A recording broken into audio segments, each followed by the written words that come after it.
চারিদিকে এত super clay trend দেখে আমিও দুটো সুপার ক্লে কিনে ফেললাম। এর সাথে ছোটো ছোটো 3টে টুল দিয়েছিল।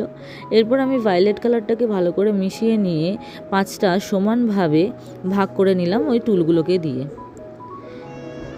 এরপর সুন্দর করে গোল করে নিলাম। নেওয়ার পরে 5টা পাপড়ি আমি পরপর জুড়ে দিলাম। এরপর আমি একটা ছোট টুল দিয়ে ওর মধ্যে ডিজাইন করে নিলাম।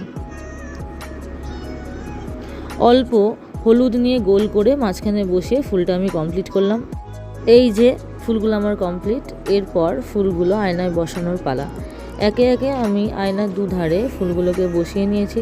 তোমরা চাইলে তোমাদের নিজেদের মতো করে ফুলগুলো সাজাতে পারো। এর সাথে আমি আমার আয়নাটার একটা ছবিও দিয়ে দিলাম, যাতে তোমরা বুঝতে পারো আয়নাটাকে কতটা সুন্দর দেখতে লাগছে।